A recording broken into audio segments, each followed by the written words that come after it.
Welcome back, everybody, to the Fan Boss Frequency. My name is Chris. I'm your host today, and thank you so much for joining me. Man, I am super excited to be here. Glad you decided to join me on this wonderful Tuesday. It's Tuesday in my world. I don't know what it is where you're at, but it's Tuesday, and we're digging it. We got a positive week rolling, and we are ready to keep things moving forward. So, I want to delve into the family business side of the world.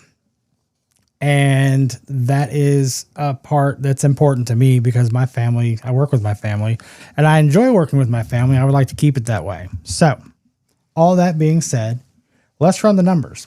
All right. So did you know that only 30% of family businesses survive into the second generation?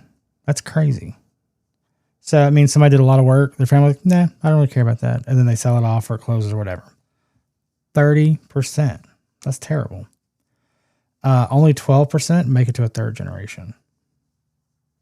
That's crazy. 12% make it to a third generation.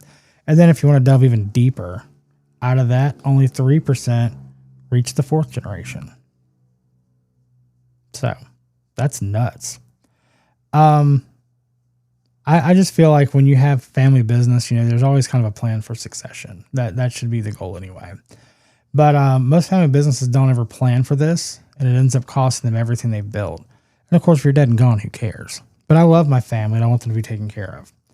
So a brand new Deloitte survey in February of 2026 says that of 300 family business executives, 78% expect a CEO transition within a decade and 42 within just 3 to 5 years.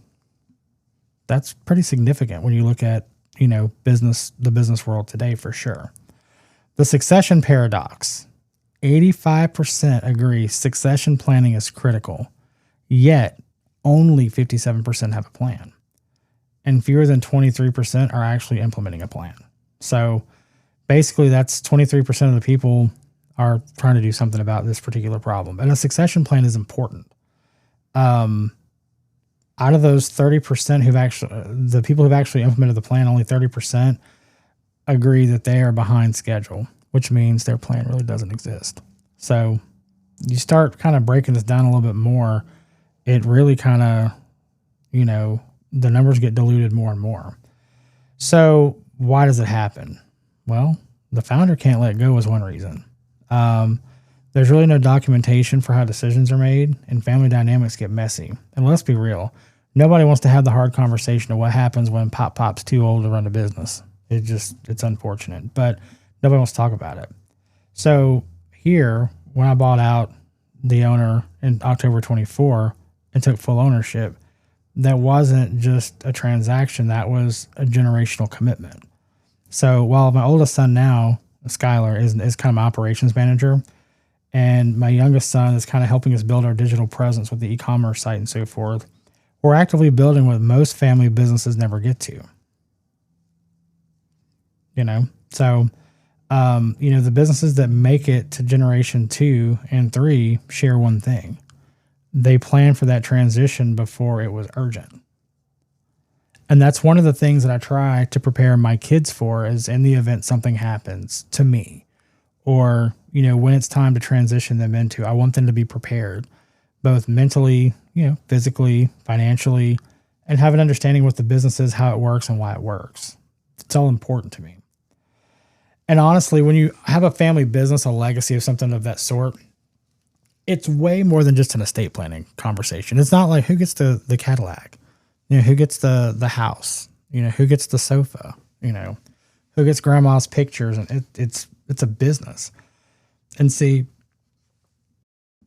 our business is different because we support other businesses, schools, things of that nature. So we have to plan that succession. We have to ensure that things are going to keep moving forward no matter what happens. And essentially, people rely on the services and the work that we do. It's just that simple. So this goes from estate planning to a leadership conversation. Who knows how you make decisions? Who can run the operation if you can? What decisions have to be made short-term for long-term operations? And those are all conversations that you have to, start planning. So the best time to plan, golly, I tell you, some days words just get tricky, don't they? The best time to plan for tomorrow was yesterday. You can't do a whole lot about that. The second best time is right now. So don't let your business that you've built outlast your plan for it.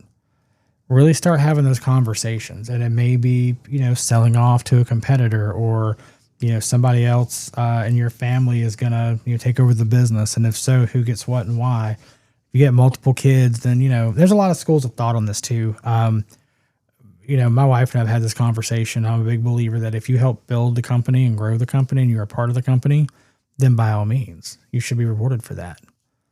And when it comes time to hand the reins over to somebody else, those who've been there, get the big chair. It's really simple. That's how I've always felt about it. If you wanted nothing to do with it and you weren't a part of it, that's fine. There's nothing wrong with that. But, you don't get something for having my last name. I believe in putting in the work and the effort. Nobody handed me anything in this life. And so for me, I think you have to work for what you want and prove that you need to be here and prove that you deserve a seat at the table. And then one day, prove that you deserve the big boy chair. I didn't get here by accident. It's a lot of hard work. I worked many, many years for other people doing a lot of things that I didn't like to do. But it's okay because I knew I was working for a greater good. And when you remember that and you take that portion of your business, the hard work, the sweat equity, all that you put into it, and you pass it on, it's something important. You want your kids or whoever it is you pass your business on to, you want them to have that same love and that same, want to build your legacy. It's really that simple. So that plan for succession is definitely something you want to kind of have in the books, have it on your mind. And it's just as important as the other systems we talked about. We discussed the communications piece yesterday. This is as important, if not more so important, in my opinion, than having the ability to plan for, what's coming up tomorrow, what happens next, how do we, kind of go to the next step when it's time to make that next step happen. So, it's not something I like to talk about, but it's something that I think is absolutely important, and you should absolutely have a plan B when things go sideways. The succession plan is no exception. So before we leave out here today, make sure you visit our sponsors at thefamboss.com. Feel free to check out any of our previous episodes, learn more about the host, myself, and any guests we've had on here. See if we got any future events going on. And hey, we've got some merch coming to the store here at some point. And no, it's not some Sharpie crap that I drew on a t-shirt. Maybe it will be, who knows. It'll definitely be one of a kind in that case. But thanks for joining me, and we will see you guys tomorrow.